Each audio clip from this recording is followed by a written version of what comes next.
Vote প্রতিহতের চেষ্টা হলে কঠোর ব্যবস্থার হুঁশিয়ারি ইসির। অন্তর্ভুক্তিমূলক করা নিয়ে বিদেশি চাপে নেই সরকার। বদলি পদায়নের দুর্নীতি হলে ছাড় নয়।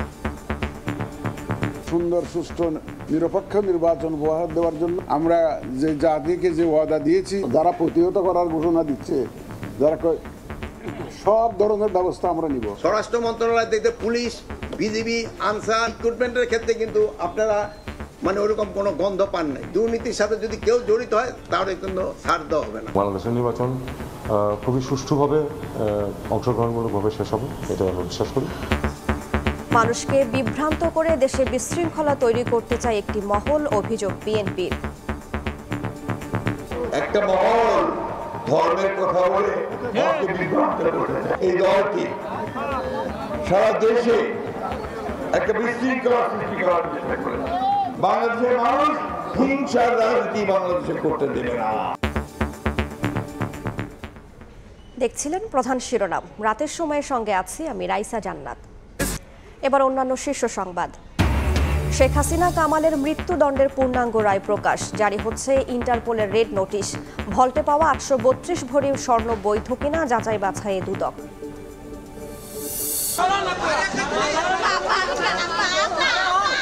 আমার বাড়ি আসলো, দোকান আসল, সব গেছে। 16 ঘন্টার আগুনে পুড়ে ছাই 1500 বসতঘর ও দোকানপাট। গায়ের কাপড় ছাড়া নেই কিছুই। মানবিক সংকটে করাইল বস্তিবাসী। কারণ খতিয়ে দেখছে তদন্ত কমিটি। হংকংয়ে আবাসিক ভবনে ভয়াবহ আগুন, পুড়েছে 8টি ভবনের প্রায় 2000 ফ্ল্যাট। 13 জনের মৃত্যু, আহত 28। বেশ কয়েকজনের আটকে পড়ার শঙ্কা।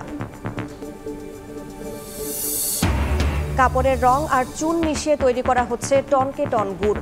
আখ ও খেজুরের রসের পরিবর্তে ক্ষতিকর কেমিক্যাল ব্যবহার। রাজশাহীতে অভিযানে 4 প্রতিষ্ঠানকে জরিমানা। ওয়েবসাইট ফেল হচ্ছে বারবার, টাকা ঢুকতেছে না যতক্ষণ আমি এটা পাস না করতেছি। উদ্বোধনের দিনই অচল মেট্রো কার্ডের অনলাইন রিচার্জ সাইট। এভিএম পাঞ্চে বাধ্যতায় ভোগান্তির শঙ্কা যাত্রীদের। জটিলতা কাটলে সময় বাঁচার আশা।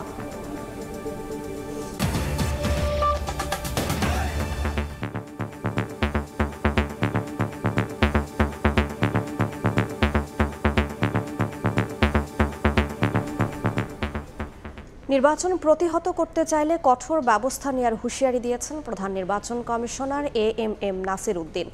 সকালে বিজিবি সদর দফতরে নির্বাচনী প্রশিক্ষণ ও মহড়া পরিদর্শন অনুষ্ঠানে তিনি আরও বলেন, অনাকাঙ্ক্ষিত পরিস্থিতি মোকাবিলা করেই সুষ্ঠু নির্বাচন করবে কমিশন। এদিকে শনিবার একই দিনে জাতীয় নির্বাচন ও গণভোটের মক ভোটিং আয়োজন করা হবে বলে জানিয়েছেন ইসি সচিব। সকাল 8টা বাজতেই ভোট গ্রহণ শুরু।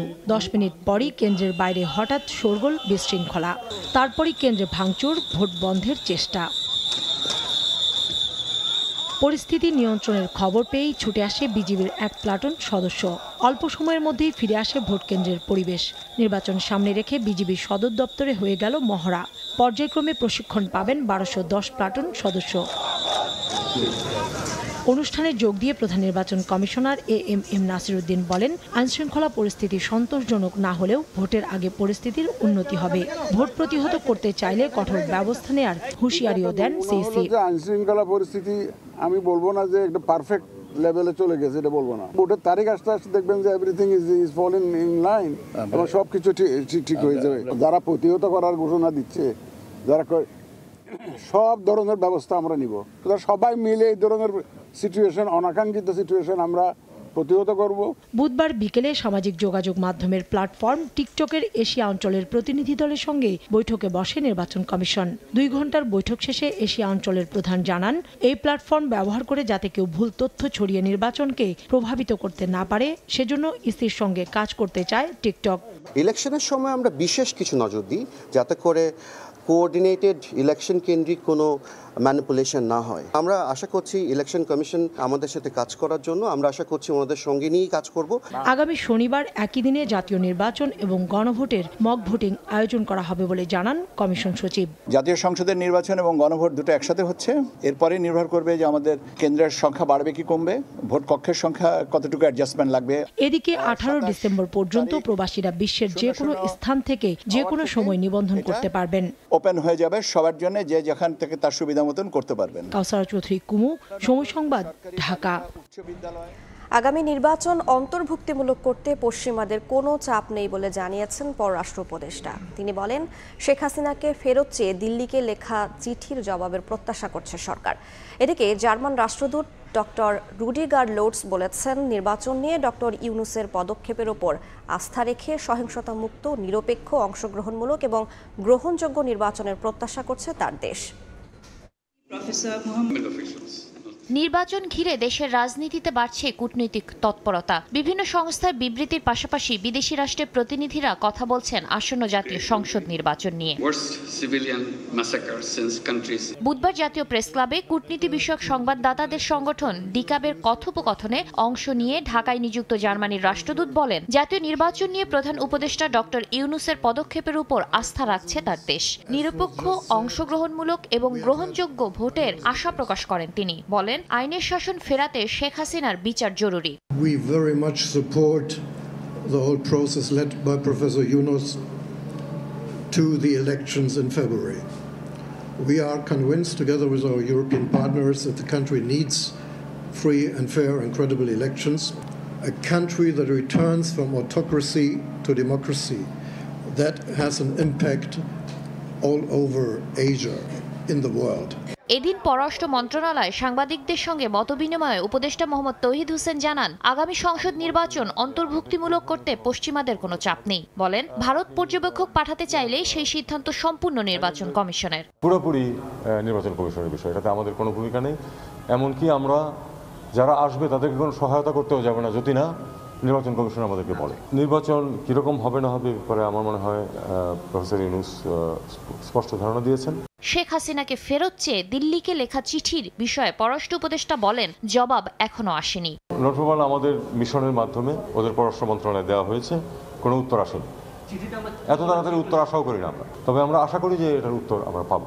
ফ্রান্স থেকে এয়ারবাস কেনা না কেনায় ইউরোপের সঙ্গে সম্পর্কে কোনো প্রভাব পড়বে না বলে দাবি পররাষ্ট্র উপদেষ্টার। কমার্শিয়াল একটা ডিলের উপরে আমাদের সার্বিক সম্পর্ক নির্ভরশীল হবে। শাতিলা শারমিন, সময় সংবাদ, ঢাকা। এ নিয়ে আলোচনার জন্য স্টুডিওতে আছেন সহকর্মী মুরসালিন হক জুনায়েদ। যাচ্ছি তার কাছে। মুরসালিন, আপনাকে স্বাগত জানাচ্ছি। আমরা দুটি প্রতিবেদন দেখলাম। আমি শুরুতেই প্রথম প্রতিবেদনটি নিয়ে শুরু করতে চাই। নির্বাচন কমিশন জানিয়েছে, যদি ভোট প্রতিহত করার চেষ্টা করা হয় তাহলে কঠোর ব্যবস্থার হুঁশিয়ারি দেয়া হবে, এরকম একটি বক্তব্য আমরা শুনলাম। আমি আপনার কাছ থেকে জানতে চাই মুরসালিন, আসন্ন নির্বাচন নিয়ে নির্বাচন কমিশন আসলে কি ধরনের প্রস্তুতি নিয়েছে, একটু বিস্তারিত যদি জানান। প্রাইস, আপনাকে ধন্যবাদ। ঘোষিত সময় অনুযায়ী এখন পর্যন্ত অন্তর্বর্তীকালীন সরকার যেই বিষয়টি জানিয়েছে যে ফেব্রুয়ারির প্রথমার্ধেই মূলত নির্বাচন অনুষ্ঠিত হবে, ত্রয়োদশ জাতীয় সংসদ নির্বাচন, এবং সেই হিসেবে যেটি সাংবিধানিকভাবে বলা আছে নির্বাচন কমিশনকে, সেই হিসেব মতো ডিসেম্বরের প্রথম সপ্তাহেই কিন্তু নির্বাচন কমিশনের একটি তফসিল ঘোষণা করতে হবে। সেই প্রেক্ষিতে নির্বাচন কমিশনের কিন্তু ব্যাপক প্রস্তুতি রয়েছে, যেহেতু জাতীয় নির্বাচন রয়েছে। আমরা যদি একটু মূল যে চুম্বক অংশগুলো রয়েছে, যে প্রতিবেদনটি আমরা দেখলাম, সেই জায়গাগুলোতে আপনার একটু দৃষ্টি আকর্ষণ করি। শুরুতেই যে দায়িত্ব পালনের বিষয়টি রয়েছে, 35,000 বিজিবি সদস্য এবার মোতায়েন থাকবেন। এত বড় আয়োজনের জন্য সবসময় প্রতিটি নির্বাচনে আমরা দেখে এসেছি যে পুলিশের পাশাপাশি কিন্তু বিজিবি, সেনাবাহিনীও মোতায়েন থাকেন, কোস্টগার্ড সহ যেখানে যেই ধরনের বাহিনী প্রয়োজন হয় সেই বাহিনীগুলোর মোতায়েন থাকে। তারই প্রস্তুতি হিসাবে 35,000 বিজিবি সদস্য দায়িত্ব পালন করবেন বলে জানিয়েছেন। আরেকটি বিষয়, যে আইন শৃঙ্খলা পরিস্থিতি নিয়ে এই নির্বাচনকে সামনে রেখে রাজনৈতিক দলগুলোরও কিন্তু নিজেদের মধ্যে এক ধরনের অসন্তোষ রয়েছে, যেহেতু এখন পর্যন্ত বাংলাদেশের পুলিশি যে ব্যবস্থাটি রয়েছে সেটি খুব বেশি শক্তিশালী জায়গায় এখনো যেতে পারেনি, নানাবিধ ঘটনায় সেটি প্রকাশ পেয়েছে। সেই প্রেক্ষিতেই মূলত সিইসি বলেছেন যে ভোটের আগে এই আইন শৃঙ্খলা পরিস্থিতির যে উন্নতি তিনি আশা করছেন। পাশাপাশি নির্বাচন প্রতিহত করতে চাইলে কঠোর ব্যবস্থার হুঁশিয়ারিও তিনি দিয়েছেন, যেটি আপনি যেমনটা বলছিলেন। মূলত এই বিষয়টি হচ্ছে রাজনৈতিক দলগুলো কিন্তু একে অপরের বিরুদ্ধে নির্বাচন বানচাল করা, পিছিয়ে দেওয়া, নানা ধরনের ষড়যন্ত্রের কথা বলে আসছেন। সেই প্রেক্ষিতে আজকে সিইসির এই যে বক্তব্যটি, কঠোর ব্যবস্থার হুঁশিয়ারি তিনি দিয়েছেন, এটি অত্যন্ত স্পষ্ট একটি বার্তা চলে গিয়েছে বলে ধারণা করা যাচ্ছে রাজনৈতিক দলগুলোর জন্য। এবং শনিবার একই দিনে জাতীয় ভোট ও গণভোটের মক ভোটিং, অর্থাৎ আগামী যে শনিবার আসছে, এবারে যে প্রধান উপদেষ্টা সবশেষ জাতির উদ্দেশ্যে যে ভাষণটি দিয়েছেন, সেখানে কিন্তু তিনি খুব স্পষ্টভাবে বলেছেন একই দিনে জাতীয় নির্বাচন এবং গণভোট অনুষ্ঠিত হবে। তারই একটি প্রস্তুতিমূলক যে ভোটিং ব্যবস্থা, পরীক্ষামূলক ব্যবস্থা, শিক্ষণীয় যে বিষয়গুলো রয়েছে, সেই জায়গাগুলোতে আগামী শনিবারে দৃষ্টি আকর্ষণ করা হবে। এবং সবশেষ এবারের নির্বাচনে একটি বড় যেটি নজর দেওয়ার মতো বিষয় সামাজিক যোগাযোগ মাধ্যম, কেননা মিথ্যা তথ্য, অপতথ্য, এই ধরনের গুজব সবকিছু মিলে কিন্তু এই নির্বাচনকালীন সময়টিতে অস্থিরতা বাড়িয়ে দেওয়ার এক ধরনের প্রয়াস কোনো পক্ষ থেকে হতে পারে। সেই জন্য আজ টিকটকের প্রতিনিধিদের সঙ্গে ইসি বৈঠক করেছেন সামাজিক যোগাযোগ মাধ্যম হিসেবে। রাইসা, এরপরেই আমরা আরও একটি প্রতিবেদন দেখেছিলাম মূলত বাংলাদেশকে কেন্দ্র করে এই যে এখানে আসবো মুরসালিন, একটু বাংলাদেশের আসন্ন নির্বাচন নিয়ে কিন্তু বহির্বিশ্বেরও এক ধরনের নজর আছে, যেহেতু কূটনৈতিক অনেক বিষয় এখানে সম্পৃক্ত। আমরা জার্মান রাষ্ট্রদূতের বক্তব্য শুনেছি, এক ধরনের প্রত্যাশা তিনি ব্যক্ত করেছেন। আসলে এই নির্বাচন নিয়ে কূটনৈতিক পরিমণ্ডলের ভাবনাটা আসলে কি? পশ্চিমাদের কোনো চাপ আছে কিনা, বা দিল্লিতে শেখ হাসিনাকে ফেরত নেওয়ার জন্য যে চিঠি পাঠানো হয়েছে সেটি কোন পর্যায়ে আছে, সেটি বিস্তারিত যদি আপনি একটু জানান। জি রাইসা, সেদিকে দৃষ্টি আকর্ষণ করছিলাম। কূটনৈতিক পরিমণ্ডলে বাংলাদেশের নির্বাচনটি মূলত বাংলাদেশের ভৌগোলিক যে অবস্থান, সেই অবস্থান থেকে কিন্তু পশ্চিমা বিশ্বসহ ক্ষমতাবান যে রাষ্ট্রগুলো রয়েছে বিশ্বে, তাদের কাছে খুব গুরুত্বপূর্ণ একটা অবস্থান। আমরা আবারও একটু দেখে নিতে চাই যে মূল বক্তব্যগুলো আসলে আমাদের প্রতিবেদনগুলোতে কি উঠে এসেছে। জার্মানের যে রাষ্ট্রদূত ডক্টর লোজ, তিনি একটি সভায় যোগ দিয়েছিলেন এবং নির্বাচন নিয়ে ডক্টর ইউনূসের পদক্ষেপ নিয়েছেন তিনি, অর্থাৎ তার দেশ এখন পর্যন্ত ডক্টর ইউনূস নির্বাচন নিয়ে যেই ধরনের পদক্ষেপ নিয়েছেন, যে কার্যক্রমগুলো চলমান রেখেছেন, সেখানে তাদের এক ধরনের আস্থা রয়েছে। পাশাপাশি চারটি শব্দ খুব গুরুত্বপূর্ণ রাইসা, দেখতে পাচ্ছেন যে বার্লিন সহিংসতা মুক্ত, নিরপেক্ষ, অংশগ্রহণমূলক, গ্রহণযোগ্য ভোট চায়। ঠিক এই জায়গাটিকেই যদি আমরা সংযুক্ত করতে চাই পররাষ্ট্র উপদেষ্টার বক্তব্যের সাথে, সেখানে কিন্তু পররাষ্ট্র উপদেষ্টার একটি উল্লেখযোগ্য লাইন আপনি লক্ষ্য করবেন, অন্তর্ভুক্তিমূলক নির্বাচনের জন্য পশ্চিমা চাপ নেই। মূলত অন্তর্ভুক্তিমূলক নির্বাচন বলতে সব রাজনৈতিক দলগুলো, বাংলাদেশের যত নিবন্ধিত রাজনৈতিক দল, সকলের অংশগ্রহণ, এই জায়গাটিকে নিশ্চিত করা বলছে। এবং শেষ যে বিষয়টি, শেখ হাসিনাকে ফেরত চেয়ে দিল্লিকে লেখা চিঠির জবাবের প্রত্যাশায় সরকার এখন পর্যন্ত শেখ হাসিনাকে কিন্তু যে রায় হয়েছে আদালতের, তারপর থেকে ফিরিয়ে দেওয়ার ব্যাপারে কোনো প্রত্যাশা জানা যায়নি। আচ্ছা, আমাদের কাছে রাজনৈতিক দলের বক্তব্যগুলো রয়েছে, আমরা একটু আরেকটি প্রতিবেদন দেখে আসতে চাই। একটি মহল মানুষকে বিভ্রান্ত করে সারা দেশে বিশৃঙ্খলা সৃষ্টি করতে চায় বলে মন্তব্য করেছেন বিএনপি মহাসচিব মির্জা ফখরুল ইসলাম আলমগীর। দলটির অন্য নেতারা অবাধ, সুষ্ঠু ও গ্রহণযোগ্য নির্বাচন নিশ্চিতে অন্তর্বর্তী সরকারকে এখনই কার্যকর ব্যবস্থা নেওয়ার তাগিদ দিয়েছেন। একই সঙ্গে সাধারণ মানুষ যেন নির্বিঘ্নে ভোট দিতে পারেন, সে পরিবেশ তৈরির আহ্বান তাদের। রাজধানীর নয়াপল্টনে বেগম খালেদা জিয়ার সুস্থতা কামনায় দোয়া মাহফিলের আয়োজন করে বিএনপি। বুধবার সকালের এই আয়োজনে অংশ নেন দলটির নেতাকর্মী সহ সিনিয়র যুগ্ম মহাসচিব রুহুল কবির রিজভী। সকল নেতৃবৃন্দকে আমি আন্তরিক ধন্যবাদ জানাচ্ছি। তিনি বলেন, অবাধ, সুষ্ঠু ও গ্রহণযোগ্য নির্বাচন নিশ্চিত করতে সরকারকে এখনই কার্যকর ব্যবস্থা নিতে হবে। আগামী নির্বাচন রমজানের আগে ফেব্রুয়ারি মাসে এটা যাতে অবাধ, সুষ্ঠু নির্বাচন হয় এবং যেটা সরকারও অঙ্গীকার করেছেন সেটা যাতে নিশ্চিত হয়, তারা নিরপেক্ষ সরকারের দায়িত্ব পালন করছেন, সেই দায়িত্ব পালন করবেন। এদিন দুপুরে কাকরাইলের আইডিইবি ভবনে আলোচনা সভায় অংশ নেন বিএনপির স্থায়ী কমিটির সদস্য আমির খসরু মাহমুদ চৌধুরী। বলেন, বিগত সরকারের সময়ে ব্যাপক দলীয়করণ হওয়ায় গভীর সংকটে পড়েছে আর্থিক খাত। আগামীর বাংলাদেশ গড়তে স্বচ্ছতা ও জবাবদিহি নিশ্চিত করার বিকল্প নেই। এটা বড় ধরনের লুটপাটের মহোৎসব চলেছে বাংলাদেশে, এবং ব্যাংক থেকে যে মালিকরা টাকা নিয়ে যাওয়া, ইন্স্যুরেন্স কোম্পানির থেকে বিভিন্ন আবার টাকা বের করা, এই সংস্কৃতিটা পরিপূর্ণভাবে চলেছে বিগত দিনগুলোতে। আগামী দিনে যদি বাংলাদেশ জাতীয়তাবাদী দলকে জনগণ দেশের দায়িত্বভার দেয়, আমরা এটা চলতে দেব না। এদিন সন্ধ্যায় দিনাজপুর ৪ আসনে বিএনপি মনোনীত প্রার্থী আখতারুজ্জামান মিয়ার নির্বাচনী পথসভায় অংশ নেন দলের মহাসচিব মির্জা ফখরুল ইসলাম আলমগীর। এ সময় তিনি বলেন, ভোট দিলে জান্নাতের টিকিট পাওয়া যায়, একটি মহল এমন কথা বলে সাধারণ ভোটারদের বিভ্রান্ত করতে চায়। একটা মহল ধর্মের কথা বলে মানুষকে বিভ্রান্ত করতে চায়। জামাতের টিকিট না কাটলে নাকি জান্নাতে যাওয়া যাবে না। আমরা মুসলমানরা এই কথা বিশ্বাস করতে পারি না। এই দলটি সারা দেশে একটা বিশৃঙ্খলা সৃষ্টি করার চেষ্টা করেছে, অরাজকতা সৃষ্টি করার চেষ্টা করেছে। আমাদের আমির তিনি বলছেন, একই দিনে গণভোট আর জাতীয় সংসদ নির্বাচন হলে কি জেনোসাইড হবে। জেনোসাইড মানে গণহত্যা হবে। ওনারা কি আবার গণহত্যার জড়িয়ে হচ্ছেন নাকি? আগামী নির্বাচন তারেক রহমানের ৩১ দফা বাস্তবায়নের বড় সুযোগ বলেও মন্তব্য করেন বিএনপি মহাসচিব। মুরসালিন হক জুনায়েদ, সময় সংবাদ, ঢাকা। আমরা প্রতিবেদনটি দেখলাম। হ্যাঁ, আমরা বিএনপির দেখলাম যে বিএনপি নানা ধরনের কর্মসূচি শুরু করেছে। আপনি একটু বলবেন যে অন্য দলগুলোর আসলে নির্বাচনী ভাবনাগুলো কিরকম, বিএনপি সহ রাজনৈতিক বক্তারা আসলে কি বলছেন, তাদের স্পষ্ট চিন্তা ভাবনাগুলো যদি আপনারা একটু পরিষ্কার করে আমাদেরকে বলেন।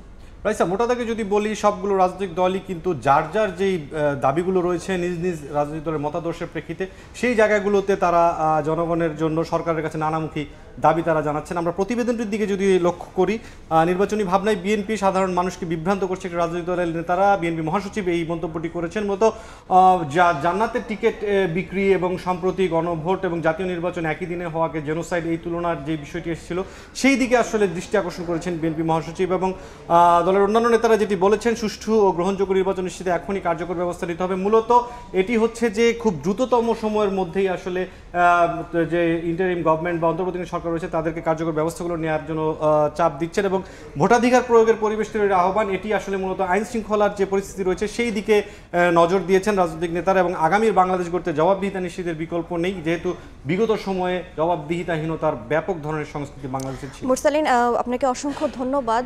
তিনটি বিষয় খুব সুন্দর করে আপনি সংক্ষেপে আমাদের সামনে তুলে ধরেছেন। আপনাকে আবারও ধন্যবাদ জানাচ্ছি আমাদের সঙ্গে যুক্ত হওয়ার জন্য। ধন্যবাদ। এতক্ষণ আমাদের সঙ্গে স্টুডিওতে যুক্ত ছিলেন সহকর্মী মুরসালিন। জুলাই আগস্টে মানবতা বিরোধী অপরাধে শেখ হাসিনা কামালের মৃত্যুদণ্ডের পূর্ণাঙ্গ রায় প্রকাশ হয়েছে। তাদের বিরুদ্ধে ইন্টারপোলের রেড নোটিশ জারির কার্যক্রম চলছে বলে জানিয়েছে পুলিশ সদর দপ্তর। 24-এর মানবতা বিরোধী অপরাধের দায়ে গত বছরের 17 অক্টোবর আন্তর্জাতিক অপরাধ ট্রাইব্যুনালে মামলা করা হয়। 1 বছর যুক্তিতর্ক উপস্থাপন শেষে চলতি মাসের 17 নভেম্বর শেখ হাসিনা ও আসাদুজ্জামান খানের মৃত্যুদণ্ডের রায় দেওয়া হয়। একই সঙ্গে সাবেক আইজিপি আব্দুল্লাহ আল মামুন ঘটনার রাজসাক্ষী হওয়ায় সাজা কমিয়ে 5 বছরের কারাদণ্ডাদেশ দেয়া হয়। মৃত্যুদণ্ডপ্রাপ্ত আসামি শেখ হাসিনার প্লট দুর্নীতির দায়ে এবার যাবজ্জীবন কারাদণ্ড হতে পারে বলে প্রত্যাশা দুদকের। প্রধানমন্ত্রী থাকাকালে ক্ষমতার অপব্যবহার করে 10 কাঠার 3টি প্লট তিনি ও তার 2 সন্তান জয় পুতুলের নামে বরাদ্দ নেন। 4 মাসের বিচারিক কার্যক্রম শেষে কাল তাদের বিরুদ্ধে রায় ঘোষণা করবে ঢাকার 5ম বিশেষ জজ আদালত। গণহত্যার দায়ে মৃত্যুদণ্ডের পর এবার দুর্নীতির 3 মামলায় সাজার দ্বারপ্রান্তে সাবেক প্রধানমন্ত্রী শেখ হাসিনা। অবৈধভাবে রাজুকের 30 কাঠা প্লট নেওয়ার অভিযোগে মামলাটি করে দুদক। আদালতে আসামিদের উপস্থিত হতে সমন, গ্রেফতারি পরোয়ানা ও পত্রিকায় বিজ্ঞপ্তি প্রকাশ করা হলেও অনুপস্থিত থাকেন তারা। এতে পলাতক অবস্থায় শেখ হাসিনা সহ 47 জনের বিরুদ্ধে চলে বিচার কাজ। দুদকের অভিযোগপত্রে বলা হয়, রাজুকের আবাসন নীতি লঙ্ঘন করে প্রধানমন্ত্রীত্বের ক্ষমতা বলে ছেলে মেয়ে সহ নিজের নামে সরকারি জমি নেন শেখ হাসিনা। দাখিল করেন মিথ্যা হলফনামাও। সরকারের উচ্চ পর্যায়ের ব্যক্তি হয়ে এমন জালিয়াতির কারণে শেখ হাসিনার যাবজ্জীবন কারাদণ্ড হতে পারে বলে জানান দুদকের আইনজীবী।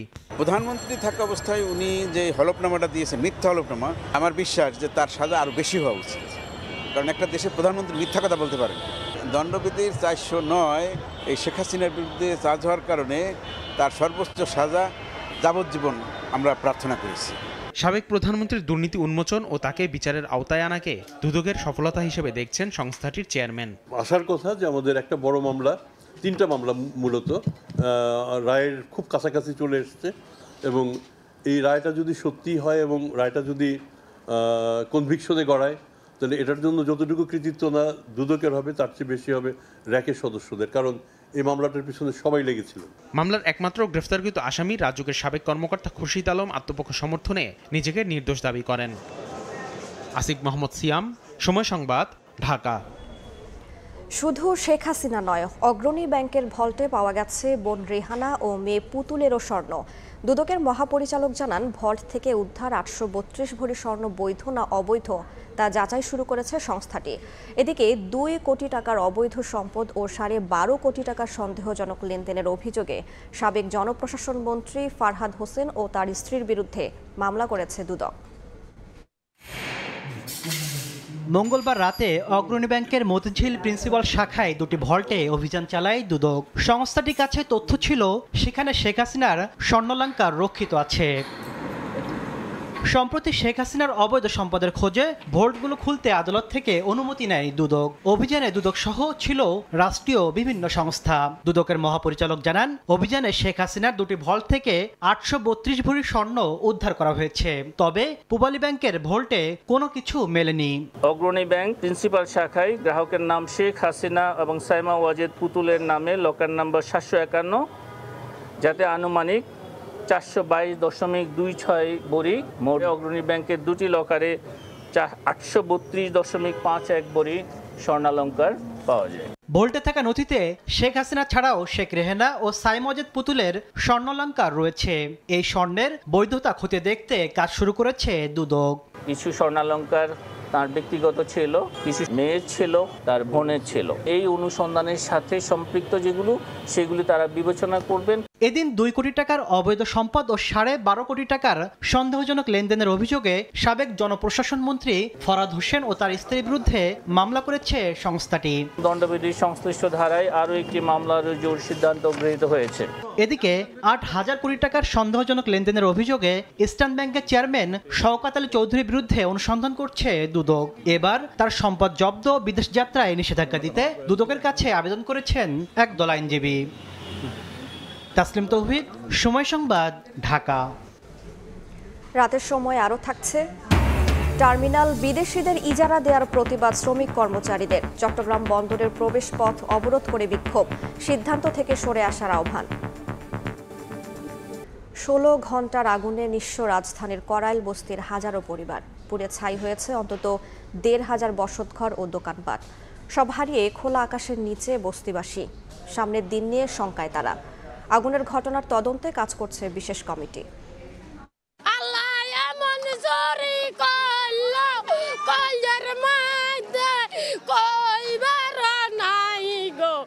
এই বিলাপ সর্বস্ব হারানোর, নিঃস্ব হয়ে যাওয়ার। শত না থাকার মাঝেও বিকেল পর্যন্ত তাদের সব ছিল। এখন সম্বল বিশাল আকাশ আর সামনে থাকা পোড়া ধ্বংসস্তূপ। অসহায় মনে হয় যে আমরা তো অসহায়, স্যার তার কিছু করে। ভয়াবহ আগুনে সর্বস্ব হারিয়ে এখন টিকে থাকার লড়াইয়ে রাজধানীর করাইল বস্তির বাসিন্দারা। দিন কাটছে তাদের খোলা আকাশের নিচে। পুড়ে যাওয়া মালামাল থেকে খুঁজে বের করার চেষ্টা করছেন অবশিষ্ট কিছু। কিচ্ছু বাঁচাইতে পারেনি। বোধ এক কাপড়ে বার হয়েছে, নাতি এক কাপড়ে বার হয়েছে, সব একেবারে মিয়া হয়ে গেছে। এদিকে আগুনে পুড়ে যায় করাইল বস্তির অন্তত 1,500 বসতবাড়ি ও দোকানপাট। ঘটনার কারণ জানতে গঠন করা হয়েছে 5 সদস্যের তদন্ত কমিটি। এরই মধ্যে শুরু হয়েছে কাজ। ব্যাপক ক্ষয়ক্ষতি হলেও এখনো পর্যন্ত কোনো হতাহতের খবর পাওয়া যায়নি। অপারেশনের পরে ছোটখাটো ক্ষয়ক্ষতি আরও পাওয়া যাবে, সুতরাং ক্ষয়ক্ষতির এক্সাক্ট অ্যামাউন্ট কত টাকা হতে পারে, কি পরিমাণ জিনিসপত্র, এগুলো আসলে তদন্তের পরে জানা যাবে। রাজধানীর গুলশান এবং বনানী লাগোয়া প্রায় 90 একর জায়গার করাইল বস্তি। আগুনের লেলিহান শিখায় চোখের সামনেই পুড়ে যায় সেখানে বসবাসকারীদের শেষ সম্বল। গতকাল রাতের আগুনের আগেও এবছরের 21শে ফেব্রুয়ারি রাতে এই করাইল বস্তিতে আগুন লাগে। গেল বছরও 2 দফায় এই করাইল বস্তিতে আগুন লাগে। এই বারবারের আগুন যেন বারবার মনে করিয়ে দেয় সেই একই কথা। এই করাইল বস্তি আর আগুন যেন একই সূত্রে গাথা। আল আমিন তুষার, সময় সংবাদ, ঢাকা। উদ্বোধনের দিনই অচল অবস্থায় অনলাইনে মেট্রো কার্ড রিচার্জের ওয়েবসাইট। অনলাইনে রিচার্জ করা গেলেও সক্রিয় করতে হবে সশরীরে এভিএম মেশিনে পাঞ্চ করে। সেখানে আগের মতো দীর্ঘ লাইনের আশঙ্কা করছেন অনেকেই। তবে জটিলতা কাটিয়ে উঠলে নতুন এই সেবাটির সময় বাঁচাবে বলে প্রত্যাশা যাত্রীদের। শাবাব ওয়াসির রিপোর্ট। চালু হলো মেট্রো রেল কার্ডের অনলাইন রিচার্জ সেবা, অর্থাৎ ঘরে বসেই মোবাইল ফাইন্যান্সিয়াল সার্ভিস, বিকাশ, নগদ কিংবা অনলাইন ব্যাংকিংয়ের মাধ্যমে রিচার্জ করা যাবে এমআরটি পাস অথবা র্যাপিড পাস কার্ডে। পরবর্তীতে রিচার্জটিকে সক্রিয় করে নিতে হবে এই এভিএম মেশিনে পাঞ্চ করার মাধ্যমে। সময় বাঁচাতে এমন উদ্যোগকে ইতিবাচকভাবে দেখা হলেও বাস্তব চিত্রে দেখা মিলেছে কিছু প্রতিবন্ধকতার। বারবার চেষ্টা করেও অনলাইনে রিচার্জের জন্য ঢাকা পরিবহন সমন্বয় কর্তৃপক্ষ ডিটিসি এর দেওয়া ওয়েবসাইটে ঢুকতে পারছেন না এই যাত্রী। অবশেষে হাল ছেড়ে দিয়ে জানালেন হতাশার কথা। ওয়েবসাইট ফেল হচ্ছে বারবার। শুনলাম যে ঘরে বসে রিচার্জ করা যাবে, বাট রিচার্জের পরেও এই জায়গায় এসে ট্যাপ করতে হবে। এই জিনিসটা আমার কাছে একটু আনইউজুয়াল লেগেছে, যেহেতু আমি এক্সট্রা চার্জ দিচ্ছি, দেওয়ার পরে আবার এই জায়গায় এখন হয়তো সবাই জানে না, বাট জানার পরে এই জায়গায় লাইন হবে, জিনিসটা সেমই হলো। অ্যাডেড ভ্যালু মেশিন বা এভিএমে পাঞ্চ করা নিয়ে দীর্ঘ লাইনের ভোগান্তির আশঙ্কা করছেন আরও অনেকেই। তার টাকা ঢুকতেছে না যতক্ষণ আমি এটা পাস না করতেছি, তাই এক্ষেত্রেও আবার দেখা যাচ্ছে একটা লাইনের বিষয় আছে, সেক্ষেত্রেও একটু ভোগান্তি হচ্ছে। আশা করতেছে কর্তৃপক্ষ এটা বিবেচনার দৃষ্টিতে দেখুক। ডিটিসি এর নির্বাহী পরিচালক নীলিমা আক্তার বলেন, কারিগরি কারণেই এভিএম মেশিনে পাঞ্চ করে সক্রিয় করতে হবে রিচার্জ।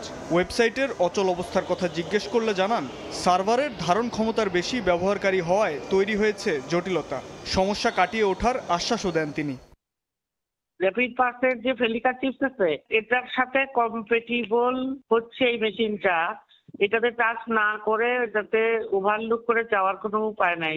একটা সাইড আপনার ইউজ হয় নাই, হয়তো তার ক্যাপাসিটি হয়তো 2500, তো এটাকে আরো বাড়াতে হবে, আরো বেশি হিট হবে। যত বেশি ফাইন্যান্সিয়াল ইয়েগুলো অংশগ্রহণ করবে তত এটাকে একটু জটিল হবে। তবে কারিগরি জটিলতা ছাপিয়ে সেবাটি চালু হওয়ায় আনন্দিত মেট্রো রেল যাত্রীরা। সব ঠিকঠাক থাকলে ভোগান্তি কমবে এমনটাই আশা তাদের। এটা আমার জন্য ভালো। আমি বিকাশ থেকে আমি রিচার্জ করলাম, আইসা পাঞ্চ করা ব্যাপার না, পাঞ্চ করলাম, অসুবিধা কি? লাইন সব জায়গায় থাকে, তারপরেও আমার মনে হচ্ছে যে ওইখান থেকে এখানে লাইন একটু কম হবে। ডাবল এন্ট্রির জন্য একটা ঝামেলা হয়, এখান থেকে যদি এন্ট্রি করে তো অনেকক্ষণ ওয়েট করতে হয়, তো এটার টাইম বেড়ে যায়। 25শে নভেম্বর শুরু হওয়া এই সেবাটির মাধ্যমে অনলাইনে সর্বনিম্ন 100 টাকা থেকে শুরু করে 5000 টাকা পর্যন্ত কার্ড রিচার্জ করতে পারবেন যাত্রীরা। শাবাব ওয়াসি, সময় সংবাদ, ঢাকা। রাতের সময় আরও থাকছে বিপিএল নিয়ে নেই স্বস্তির খবর। এবারের আসরে থাকছে না আইএমজি। ব্যাংক গ্যারান্টি না পেয়ে দল বাড়িয়ে আসর করার ঘোষণা গভর্নিং কাউন্সিলের। ফিক্সিং ইস্যুতেও নীরব বোর্ড। নিউমোরিং কন্টেইনার টার্মিনাল ইজারা প্রক্রিয়া বন্ধ এবং লালদিয়ার চর ও পানগাঁও টার্মিনাল বিদেশি কোম্পানিকে দেওয়ার প্রতিবাদে সোচ্চার শ্রমিক কর্মচারী ঐক্য পরিষদ। চট্টগ্রাম বন্দরে 3টি প্রবেশ পথ অবরোধ করে 1.5 ঘণ্টা বিক্ষোভ করেন পরিষদের নেতাকর্মীরা। এতে বন্দরমুখী পণ্যবাহী ট্রাক, কাভার্ড ভ্যান চলাচল ব্যাহত হয়।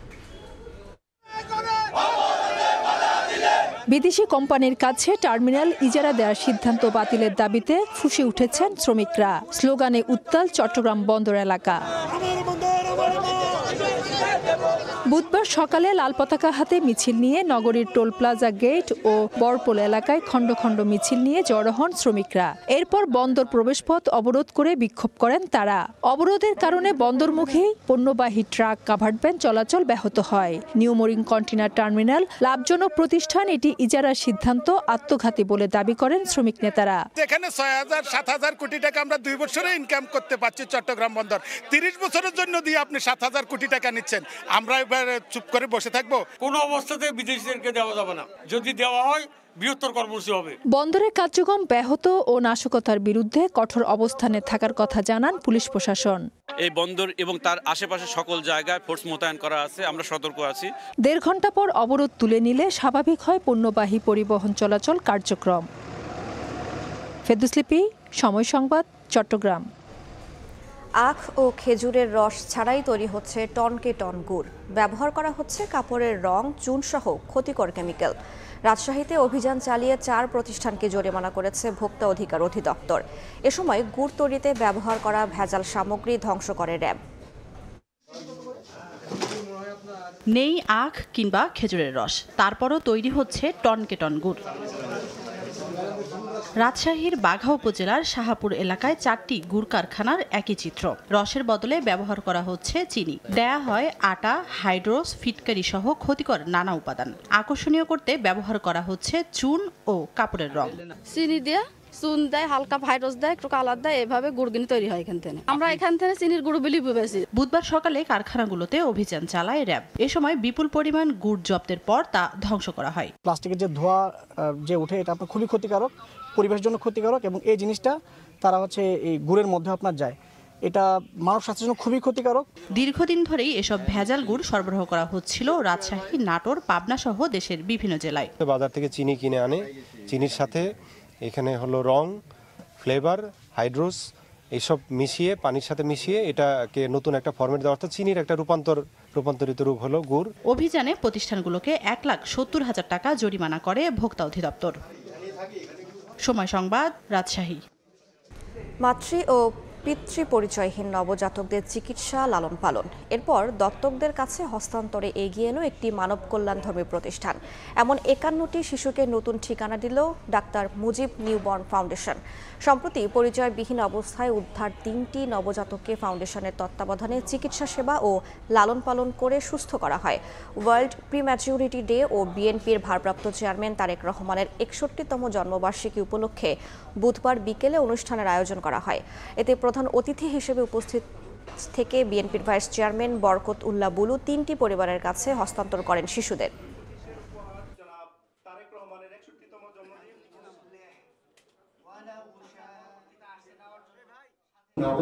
প্রথম এটা হলো যে বাংলাদেশের 64টা ডিস্ট্রিক্টের প্রত্যেকটা মানুষ জানবে যে বাচ্চাগুলো ফেলে দেওয়া দরকার নেই, তাদের চিকিৎসার ব্যবস্থা আছে এবং তাদের লালন পালনের ব্যবস্থা আছে।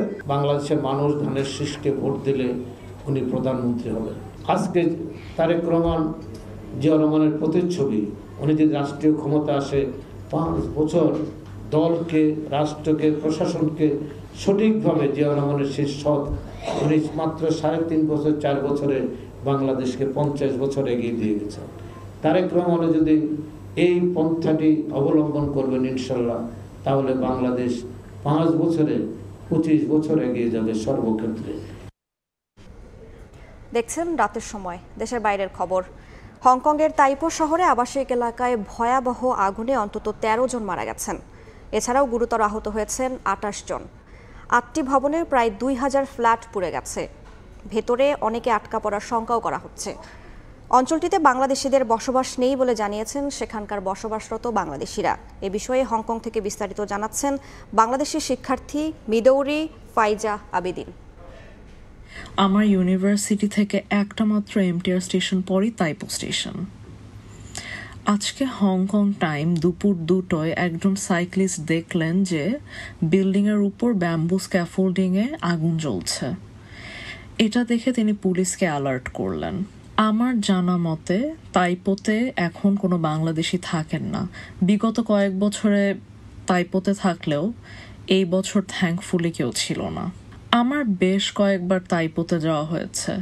ইটস ডেন্সলি পপুলেটেড, তাই যখন একটা বিল্ডিংয়ে আগুন ধরেছে তার সাথে 7টা ব্লকেও আগুন ছড়িয়ে পড়েছে।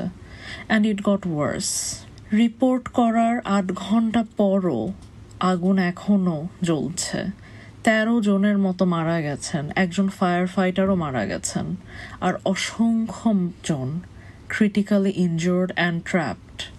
সিচুয়েশন কন্ট্রোলের জন্য আপ্রাণ চেষ্টা চলছে। Hong Kong 5 number fire alarm issue করেছে, which is the highest possible alarm. ইথিওপিয়ার আগ্নেয়গিরির অগ্নুৎপাতের ধোঁয়ায় বিপর্যস্ত আকাশপথ। সতর্কতা জারি করে একাধিক ফ্লাইট বাতিল করেছে এয়ার ইন্ডিয়া ও এয়ার আলাস্কা সহ বিভিন্ন এয়ারলাইন্স কোম্পানি। ধোঁয়া ও ছাই উঠে যায় প্রায় 14 কিলোমিটার উঁচুতে। এরপরই ভারতের বিমান নিয়ন্ত্রক সংস্থা সব এয়ারলাইন্সকে সতর্কতামূলক নির্দেশনা দেয়। এয়ার ইন্ডিয়া তাদের একাধিক ফ্লাইট বাতিল করে। এদিকে এয়ার আলাস্কাও জেদ্দা, কুয়েত ও আবুধাবি সহ মধ্যপ্রাচ্যের বিভিন্ন রুটে বহু ফ্লাইট স্থগিত করেছে। দেখছেন রাতের সময় খেলার খবর।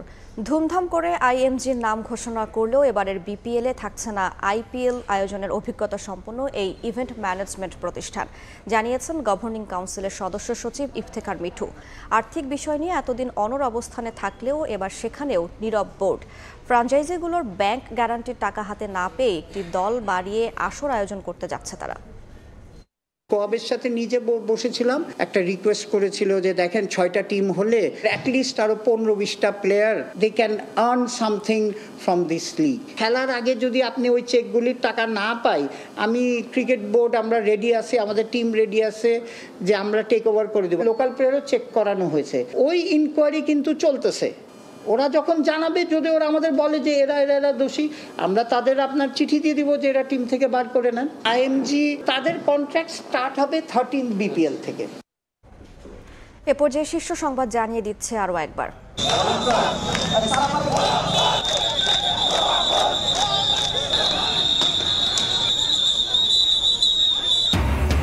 ভোট প্রতিহতের চেষ্টা হলে কঠোর ব্যবস্থার হুঁশিয়ারি ইসির। অন্তর্ভুক্তিমূলক করা নিয়ে বিদেশি চাপে নেই সরকার। বদলি পদায়নের দুর্নীতি হলে ছাড় নয়। মানুষকে বিভ্রান্ত করে দেশে বিশৃঙ্খলা তৈরি করতে চায় একটি মহল, অভিযোগ বিএনপির। সুষ্ঠু নির্বাচন ও সবার ভোটাধিকার নিশ্চিতে কার্যকর ব্যবস্থা নেয়ার তাগিদ। এবং শেখ হাসিনা কামালের মৃত্যুদণ্ডের পূর্ণাঙ্গ রায় প্রকাশ, জারি হচ্ছে ইন্টারপোলের রেড নোটিশ। ভল্টে পাওয়া 832 ভরি স্বর্ণ বৈধ কিনা যাচাই বাছাইয়ে দুদক।